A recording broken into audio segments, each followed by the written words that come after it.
my name is Yankoski. I'm the Senior Entomologist here at the Butterfly House. We are coming to you from our new entomology lab, and I wanted to share with you something kind of special that just arrived in the mail. We got a shipment of beetles today from a breeder in Southeast Asia. These here are Hercules beetles, Dynastes Hercules.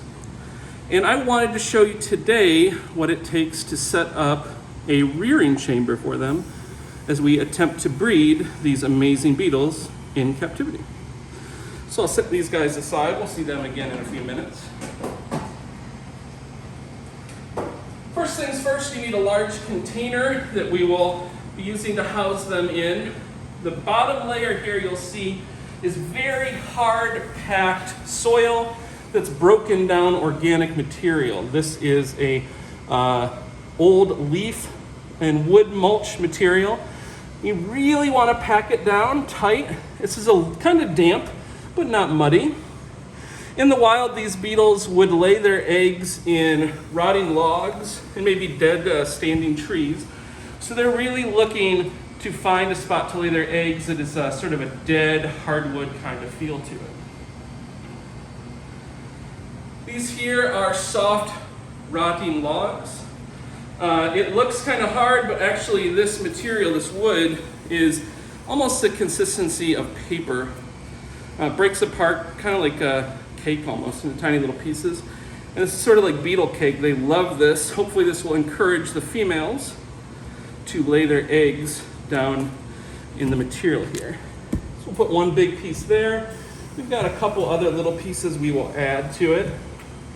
Some different kinds of wood in case she's looking for some. All of this is rotting and falling apart. We'll put another couple pieces in here. Now the next thing we're going to give them is a layer of fermented sawdust. Now if any of you out there have any smokers for a barbecue, or if you burn wood to pellet stoves, you may recognize these. These are oak sawdust pellets. These are used, these are specifically for using in home smokers, so they're pesticide and chemical free. We rehydrate them into oak sawdust, and then through a special process we ferment the sawdust with grains and yeasts and a few other secret ingredients like beer and sugar water that starts a chemical reaction that breaks down the cellulose and lignin in the wood fibers and makes it more digestible for the beetle larvae. If we were to use this untreated, it wouldn't be nearly as appetizing for the beetles. So this is going to be the main food for our beetle larvae, so we want to have lots of this in there. And unlike the other that's packed tight, we want this to be a little bit more loose. We'll get a few scoops in there. And then let's just put it all in there.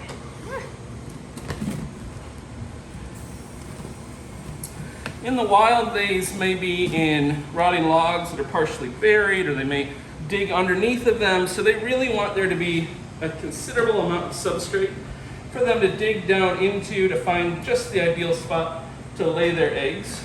Let's see, we actually want a few more inches here. Spread this around. Just a little bit more. I thought I might need it, so I had some in reserve. We do go through a lot of sawdust,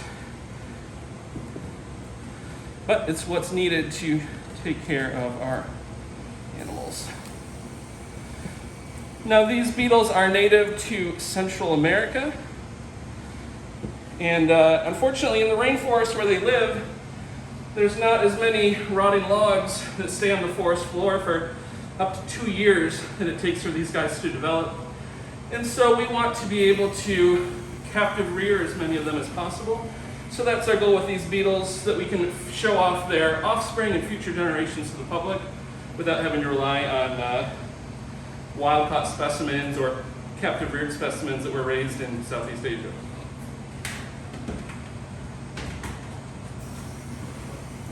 Finally, we are going to add just a little bit of leaf material. This is sort of the top layer you would see on the forest floor.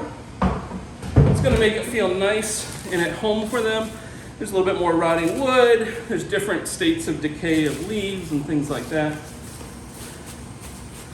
This will be a nice sort of welcoming environment for them. They'll be able to dig down in there. There's enough little sticks and stuff. Sometimes they flip over on their back and they struggle to right themselves, but this will give them something to grab a hold of and flip back over. Before we add them, the last couple things we'll do is we'll put in a couple pieces of bark. So if they do want to hide underneath of it, feel a little bit more protected, maybe it's a little bit more humid for them, they have places to hide, and we'll give them their food. They are fruit feeders, so we have some very ripe bananas here that they'll be able to grab a hold of. And then we have these, which are called beetle jelly. It's not jelly made out of beetles, but it's actually special beetle food. Jelly specifically for captive beetles like ours. This is maple syrup flavor. I think this is like pina colada. It's sort of pineapple-y and coconutty. You'll see that our beetles have pretty big horns, at least the male does. So I cut it in half and open them up so it's easier for them to get access to those foods. And finally, we'll bring back our beetle friends here. This is the male Hercules beetle. You can tell it's a male because he has that big horn. He just came out of the container from Southeast Asia.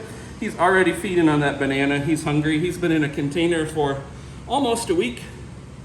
So he is ready for a snack. He went straight for that banana. We'll add this female here too. We'll see if she's hungry. You'll notice that the females do not have the big horns. That's the easiest way to tell them apart.